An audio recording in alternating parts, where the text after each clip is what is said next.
Hello everyone, स्वागत है आपका हमारे यूट्यूब चैनल में। आज हम आपके लिए एक नया वीडियो लेके आए हैं। तो वीडियो को स्टार्ट करने से पहले अगर आपने हमारा चैनल अभी तक सब्सक्राइब नहीं किया है तो चैनल को ज़रूर से ज़रूर सब्सक्राइब करें और बेल आइकन दबाना मत भूलें ताकि हम कोई भी वीडियो लाएं उसका नोटिफिकेशन आपको तुरंत नोटिफिकेशन में मिल जाए।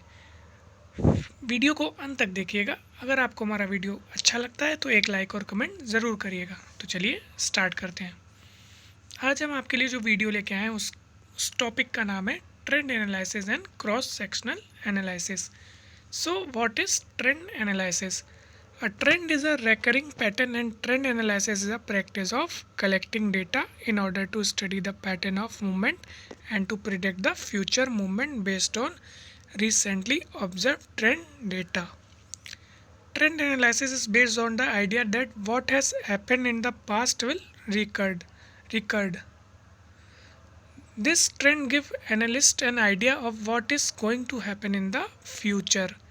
There are three main types of trend, that is short, intermediate and long term trend. So let's talk about the objective of trend analysis. First one is to study the pattern of movement within the collected data. The second one is to analyze the reason behind such pattern of movement. Third one is to prepare the future course of action in the light of such pattern of movement. Fourth one is to identify, avail the benefit of new opportunities, product or concepts. So let's talk about the advantage of trend analysis. First one is possibility of making inter-firm comparison. Trend analysis help the analyst to make a proper comparison between the two or more firm over a period of time. It can also be compared with industry average. It helps the analyst to understand the strength and weakness of a particular firm in comparison with other related firm in the industry. Second one is usefulness when compared in percentage term. Trend analysis in term of percentage is found to be more effective in comparison with absolute figures data on the basis of which the management can take the decision. Third one is helpful to make the future planning. Trend analysis is very helpful for comparative analysis of data in order to measure the financial performance of firm over a period of time, and which helps the management to take decision for the future. That is, it helps to predict the future. Fourth one is measuring liquidity and solvency. Trend analysis help the management to understand the short-term liquidity position as well as the long-term solvency position of a firm over the years with the help of related financial trend ratio. Fifth one is measuring profitability positions. Trend analysis also help to measure the profitability position of an enterprise or a firm over the years with the help of some related financial trend ratio. Examples are operating ratio, net profit ratio and gross profit ratio. Disadvantage of trend analysis. The trend analysis is not free from limitations. Some of them are: first one is selection of a base year. It is not so easy to select the base year.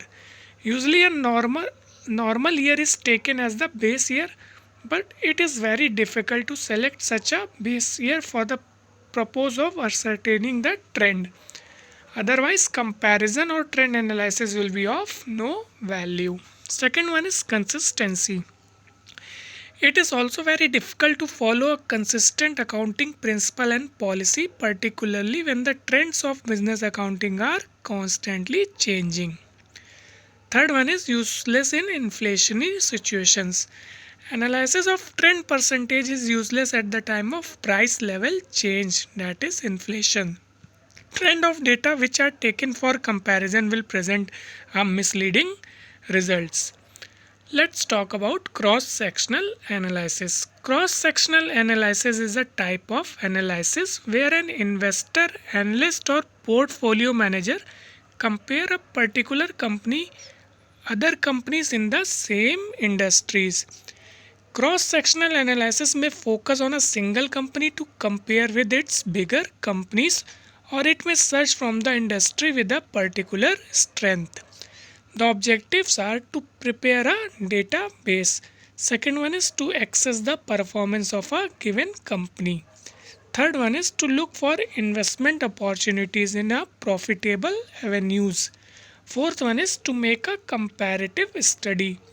And the last one is to identify some hidden problem or futures. Advantage of cross-sectional analysis. Some important advantage of cross-sectional are listed below. First one is relatively quick to conduct. Second one is all variable are collected at one time.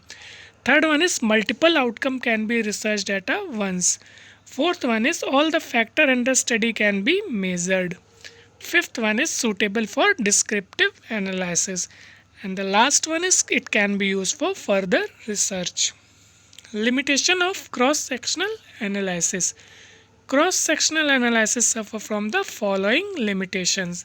First one, it cannot be used for timeline-based research. Second one is it is difficult to find the match of variables or people. Third one is association can be difficult to interpret. Fourth one is openness to biasness. And the last one is it does not help to determine the cause. So this is the difference between trend and cross analysis. As definition says, use the data consisting of observation of a single subject at multiple time. In cross-sectional, uses the data consisting of observation of many subjects at that same point of time. The main focus of trend analysis is focus on the same variable over a period of time, but in cross-sectional, focus on several variables at the same point of time. Trend analysis example, profit of an organization over a period of 5 years. In cross-sectional, profit of 3 organizations over a period of 1 year. So concluding remark should be, first one is trend analysis and cross-sectional analysis both are the tool of financial analysis. Second one is trend analysis studies a single item over different period of time, whereas cross-sectional analysis studies two or more items over a single period of time. Third one is trend analyst spots problematic and crucial point during the study and make planning for the future. Fourth one is cross-sectional analysts make a comparative study of two or more items in order to know the relative strength and weaknesses. Fifth one is both the analysis involve collection of relevant data and thereafter purposefully analyze them. Sixth one is analytical expertise is required to study the given data and to infer the outcome. And the last one is both the studies are subject to certain limitation.